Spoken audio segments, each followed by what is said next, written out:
This video took 355 days of meticulous production. Binge-watch Reborn in the Rainstorm.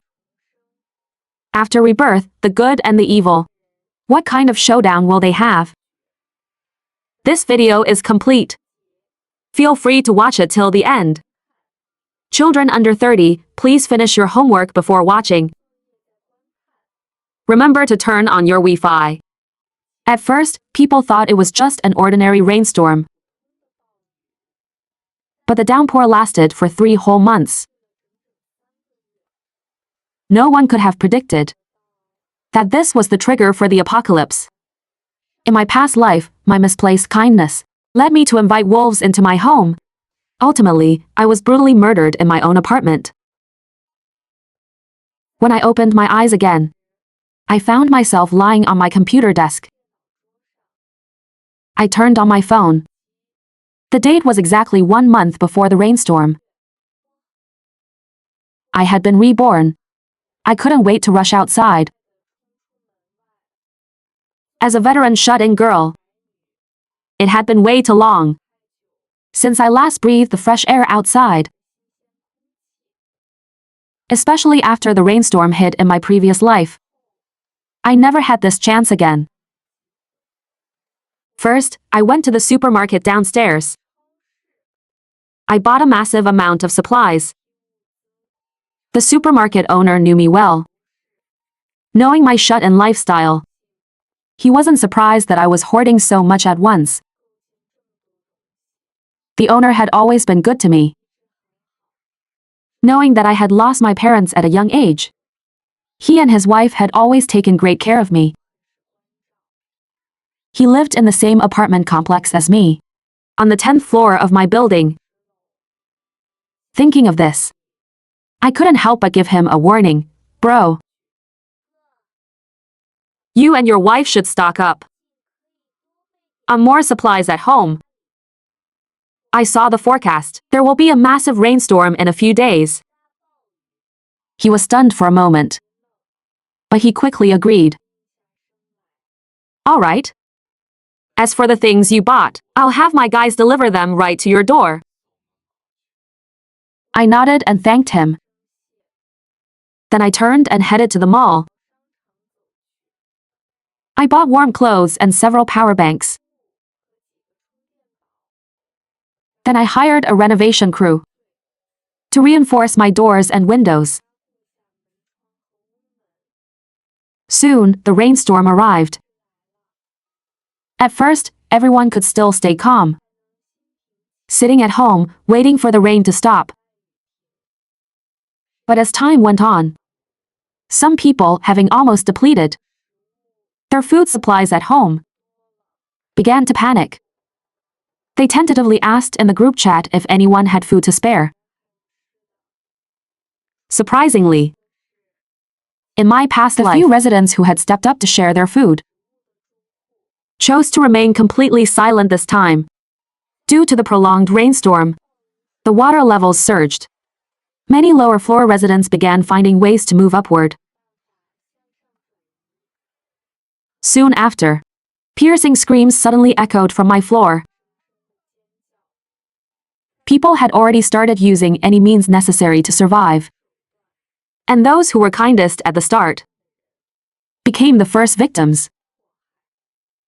Thinking of this, I remembered a woman living on my floor who was murdered in my previous life. I tapped on her profile picture. We weren't close, but I knew she was a single mother, raising her child all alone. I sent her a friend request. She accepted it almost instantly. I thought for a moment and decided to send her a message. Sister, unless absolutely necessary, try not to open the door for strangers. Protect yourself and your child. The screen showed typing for a long time. Finally, she sent back one line. Thank you, I will. Getting her affirmative answer set my mind somewhat at ease. I recalled that many others had also fallen victim in my past life. relying on my memories. I sent them self-defense warning messages one by one, telling them not to take in anyone seeking shelter. In the face of death, for the sake of survival, everyone is driven by greed. A few days later, exactly like my past life, the manipulative woman with her child sent a message to the group chat. Does anyone have food to spare? My baby is dying.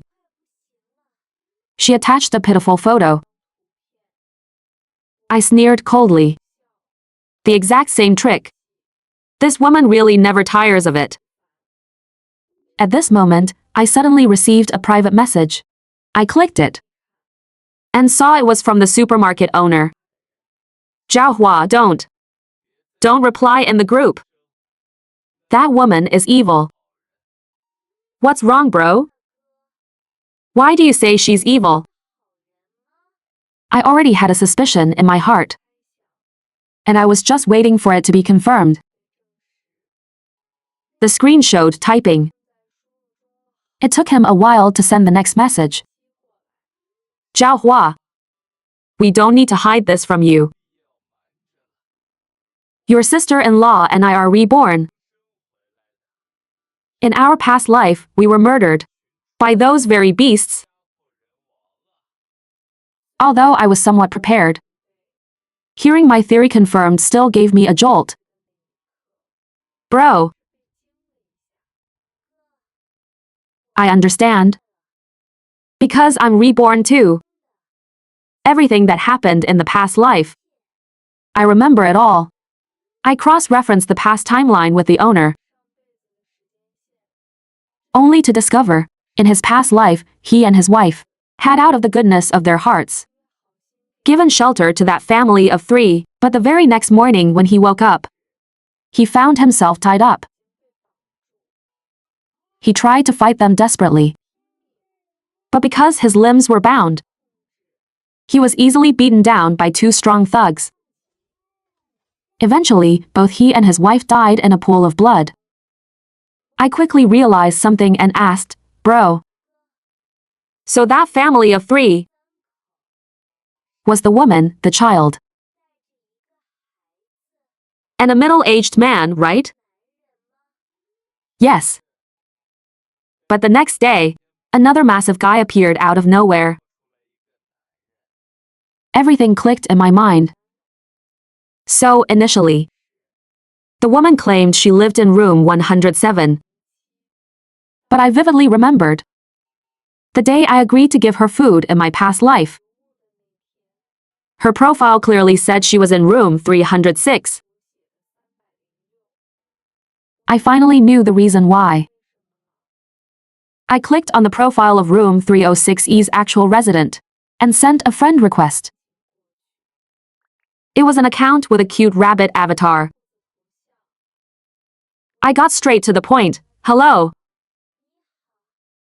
Please do not believe a single word the woman with the child tells you.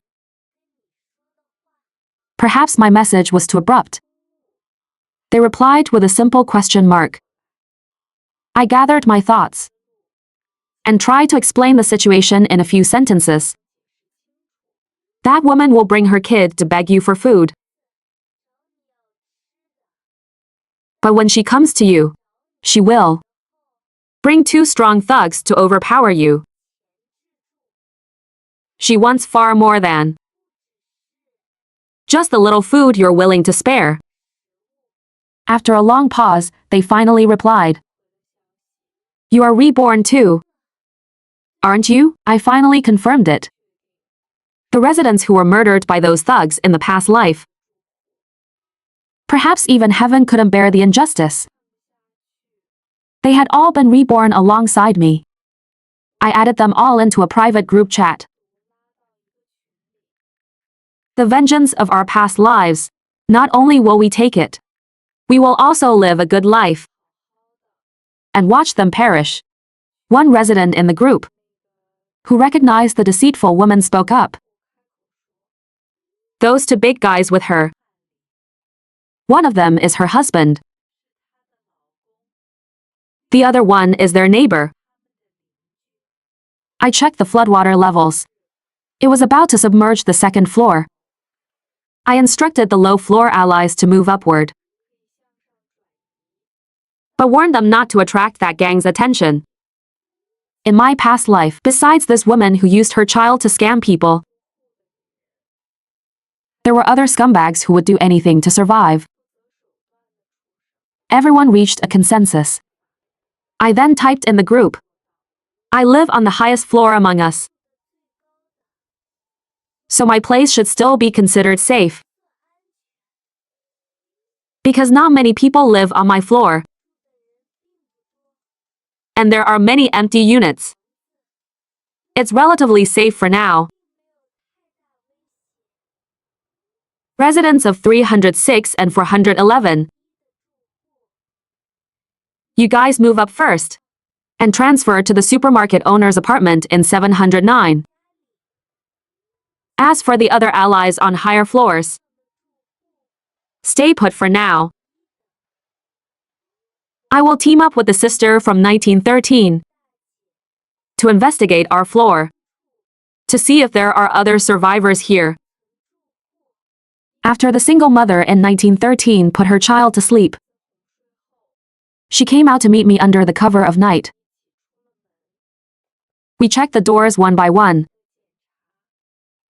If there was no light seeping through the cracks, and no sound coming from inside, we temporarily marked it as an empty room. We quickly scouted several apartments. Seeing that it was getting late, we decided to leave the rest for tomorrow. Then we both returned to our own homes. In the main building chat, the woman begging for help, seeing she received no response from anyone, seemed to be getting anxious. She started privately messaging the silent residents. Everyone took screenshots of her messages and sent them to our newly created alliance chat. It was nothing but her usual manipulative begging. I told everyone not to reply. But soon, a shocking message popped up in the main group. Because the water level was rising too fast, the thugs couldn't sit still anymore. God knows where they got it, but they found our buildings, resident roster, and posted a picture in the group. The list even had marks indicating which units were occupied and which ones were currently empty. I looked at the info for the 19th floor. It matched what we had scouted. The woman threatened in the group, "If you know what's good for you, open your doors and welcome us. Serve us well, and maybe we'll spare your lives." After a while, still no one answered, even if it takes us 1 day per floor. "We will drag all of you out." Seeing no response, the woman was clearly enraged. I then comforted our allies in our private group. "Don't panic, everyone. 1 floor per day? It'll take a long time to reach us. They should just be around the 3rd floor right now. The 1st and 2nd floors are already submerged.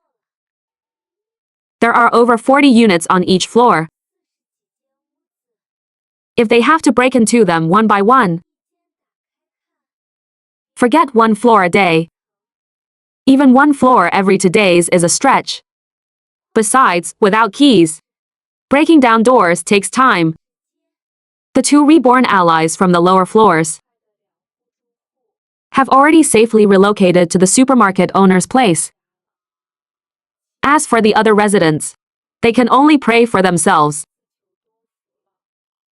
In the apocalypse, excessive kindness will only put yourself in mortal danger. I am not some heaven-sent protagonist. I just want to survive and live well. Things went smoothly for a while, until one day, the supermarket owner suddenly messaged me. "Zhao Hua, something's wrong. They seem to have reached our floor already." I keep hearing doors being broken open. Outside. We can't go out right now. My heart went cold. I hurriedly replied. Based on their speed, they shouldn't be at the 7th floor this quickly. Something unexpected must have happened. Bro. Can you look through the peephole and see what exactly is going on out there? You and sister-in-law must stay safe. He quickly replied with an okay. Because he was reborn, he had also hired people to reinforce his door locks, so that gang wouldn't be able to get in easily. But their safety was only temporary.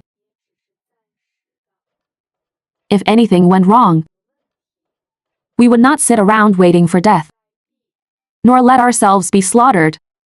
Almost all the higher floor allies gathered at my place. We formulated a plan and decided to send someone down to check on the 7th floor. But before we could set off, our phones suddenly buzzed. A notification popped up. 709 bro has left the group chat. The supermarket owner suddenly left our alliance group. We looked at each other in the room in dismay, unsure of what had just happened. Then, my phone buzzed again. Jiahua. Do you still have any food? I'm completely out of food here. Can I come up to your place and get some? The others around me realized at the exact same moment. They had received messages too. The messages we received, except for the names used to address us, were completely identical. If it were truly the supermarket owner, he would never send a message like this. Because it was impossible for him to be out of food. Moreover, he knew we were all gathered together. He wouldn't send it to every single person individually. The only possibility was the person currently holding his phone wasn't him. Combined with the fact that he just suddenly left the group. Perhaps he did it to protect us. A little while later, the college student from 933 and the young couple from 1101 successfully regrouped with us on the 19th floor. The young couple from 1101 were survivors our allies found while transferring from the lower floors. They had voluntarily handed over their food and other supplies to share. The two looked very honest and reliable. So we decided to let them join our team as well. But when talking about their past lives, the young couple said, in our previous life, we were beaten to death by a boxing coach when he was robbing our supplies. In other words, besides the deceitful woman, we now had another formidable enemy. That boxing coach. With our current numbers, we could completely overpower those 3 original thugs. The only problem right now was that boxing coach from the past life hadn't shown up yet. The college student who used to live in 933 suddenly put a finger to his lips, gesturing for us to be quiet. Then he dropped to the floor and pressed his ear firmly against the ground. Someone's coming. In the dead silent corridor, the footsteps sounded exceptionally clear. Shoe soles clicking against the tiled floor, making a sharp echoing sound. The person walking seemed very unhurried.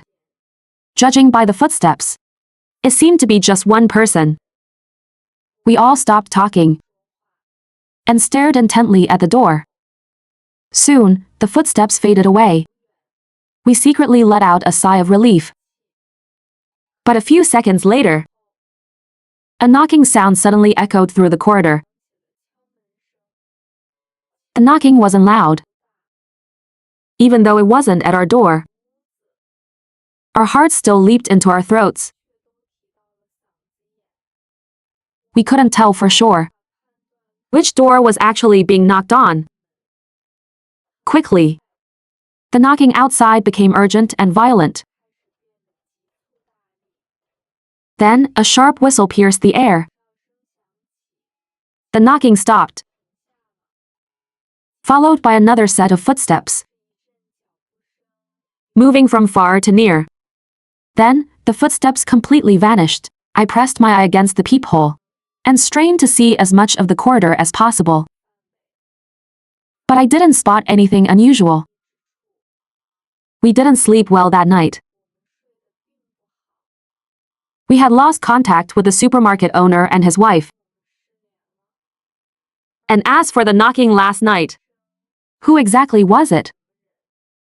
When we woke up the next day, we gathered again to revise our plan. The college student said warily, "The supermarket owner is still missing. Last night might have just been them testing the waters. It's highly likely that the lower floors have already been overtaken.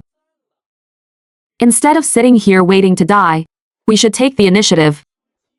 We need to scatter around a bit to make sure we don't get wiped out all at once." After some discussion, everyone dispersed according to the plan. Now, I was the only one left in my apartment. Thinking of this, I swallowed hard. Because regarding this rebirth, I wasn't entirely sure if only the victims were reborn. What if those scumbags were also granted a second chance? If so, my apartment would be the most dangerous place. Night fell, and the footsteps echoed again. But this time, the footsteps stopped right outside my door. Then, the knocking started. Trembling, I picked up the weapon beside me. The knocking grew frantic, just like the night before. With a loud crash, the door was broken open. In the pitch black, I saw a burly thug with a cigarette dangling from his lips, holding an axe in his hand. I raised my weapon and rushed forward, but I was easily overpowered by him. He gripped my neck tightly, nearly choking me to death. Right at that moment, the man from the young couple we had taken in stepped out. He spoke with a teasing, playful tone. "Oh my. Looks like we've been found out. Azeng, let her go. She's still useful to us." The thug called Azeng loosened his grip. I collapsed onto the floor, gasping heavily for air. The man laughed triumphantly and said, "I've been hiding among you this whole time. Watching you scurry around in fear was so satisfying." "So, you are the boxing coach?" He sneered disdainfully. "You only have your own stupidity to blame. You couldn't even figure that out. Azeng, tie her up and throw her in the hallway. I know exactly where the others are." The thug tied me up and threw me over his shoulder. They walked over to room 1903. A woman walked out of that room. It was the woman from the young couple. They then moved towards 1909 and 1911. The man looked at me provocatively. 1909 is the college kid, and 1911 is the middle-aged couple. Am I right? Zhaohua. The thug dumped me onto the floor. Then he aggressively kicked the doors down. But after breaking in, they found both rooms completely empty. The man turned his head, his eyes bloodshot as he glared at me. "How is this possible? Where are they? Where did you hide them?" This wasn't part of the plan. I just smiled and said nothing. The big thug slapped me across the face, making my mouth bleed. I still kept my mouth shut. The coach pulled out a knife, pressed it against my neck, and roared, "Listen to me, you rats. If you know what's good for you, come out right now. And I might spare your lives. Even if you can hide now." You can't hide forever. When I find you, I'll carve every single one of you up, just like her. The next moment, the man raised the knife and slashed towards my neck. Thud. The man collapsed to the ground. 2 streams of blood slowly trickled down his head. Standing behind him was his girlfriend, holding a heavy ashtray. She muttered to herself, "Don't hurt her. Don't hit us anymore." With a loud shout, the allies hidden in room 1908 charged out. Working together, they subdued a Zhang. The woman who had just knocked out the coach helped me up and untied the ropes binding me. A moment later, the supermarket owner also walked up the stairs. He told us that everything downstairs had been handled. After we went downstairs, I saw the deceitful woman from my past life and her husband already tightly bound. The supermarket owner explained that they waited for the couple to drop their guard, used candy to lure the child away, and while they were searching frantically, they ambushed the husband with a vase in the dark. Once her husband was knocked out, taking care of the rest was a breeze. By the time the boxing coach woke up, we had already thrown him a Zhang. And the deceitful couple, all 4 of them together. The coach glared furiously at his girlfriend standing beside me. "You dare to betray me? I'll kill you, believe me." I stepped forward and slapped him hard across the face. "You won't ever have that chance. Aren't you curious how I figured you out? Actually, earlier when we were distributing food, I noticed something was off about you young couple. When I handed you 2 pieces of bread, the moment you raised your hand to pass one to your girlfriend, she instinctively covered her face and shrank back. You immediately blocked her from my view. I pretended not to see. Only then did she dare to take the bread. Her eyes were filled with absolute terror. Later, when everyone went out to look for supplies, I asked her privately, "He beats you, doesn't he?" She froze and didn't say a word. I exposed the fact that he was colluding with the fake family to rob everyone of their resources. I persuaded her, "I'm not threatening you. But you should know, once things go south later, and supplies run short, for the sake of survival, those people will do anything." She remained silent for a long time. Then, as if making a monumental decision, she took a deep breath and asked, "What do you need me to do?" And that was the beginning of my plan. After that, I had the supermarket owner fake his disappearance and hid the others in room 1908. Last night's scare tactics were just part of our act. The boxing coach went completely mad. He screamed and thrashed, swearing to kill his girlfriend. But she tearfully replied, "You already killed me once in the past life. I'm not afraid of you anymore." It turned out that in the previous life, the coach had used violence to hoard supplies. When she tried to stop him, he shoved her away. She hit her head on the marble floor and bled out while he just looked at her with disgust. So, from the very beginning, we weren't the only ones who were reborn.